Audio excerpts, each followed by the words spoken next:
was a chilly autumn evening, the kind where the wind seems to whisper secrets of the past. I had recently accepted the position of the new keeper of Owls Head Lighthouse, a beacon seated proudly on a southern promontory in Maine's Penobscot Bay since 1825. The lighthouse had a storied history, one that included numerous accounts of hauntings that intrigued me, even if I didn't entirely believe in ghosts.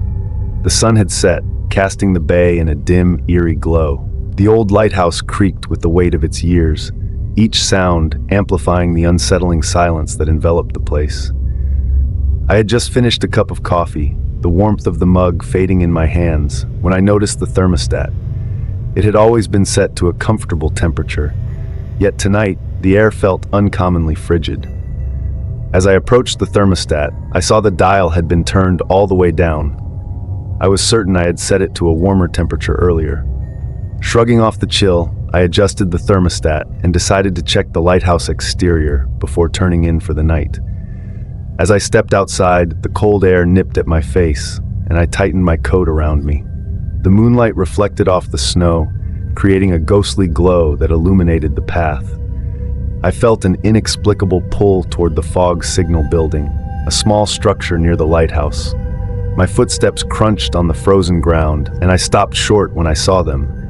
Footprints in the snow. They were fresh, as if someone had just walked there, leading from the fog signal building toward the lighthouse. My heart pounded in my chest. No one else was supposed to be here. "Hello," I called out, my voice trembling slightly. There was no response, just the low moan of the wind and the distant sound of waves crashing against the rocks. I followed the footprints, each step heavy with trepidation. The footprints led to the base of the lighthouse. As I looked up, I saw a figure standing on the lantern room balcony, shrouded in the mist. My breath caught in my throat. The figure was dressed in old-fashioned sea captain's attire, his presence almost ethereal in the moonlight. He seemed to be staring out into the bay, watching, waiting. Suddenly, the figure turned and looked directly at me.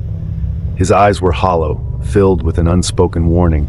A shiver ran down my spine as the wind picked up, carrying with it the unmistakable scent of the sea. I blinked, and he was gone, vanished as quickly as he had appeared. I hurried back inside, bolting the door behind me. The lighthouse felt even colder now, the chill seeping into my bones. I sank into a chair, trying to make sense of what I had seen.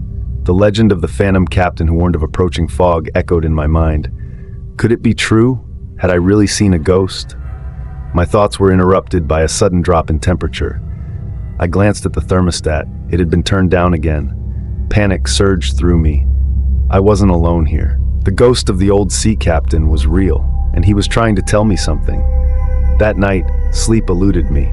I lay awake, listening to the sounds of the lighthouse, each creak and groan filled with an otherworldly presence. I knew then that the hauntings of Owls Head Lighthouse were not just stories. They were a chilling reality, a reminder that some spirits never truly leave, forever bound to the places they once called home.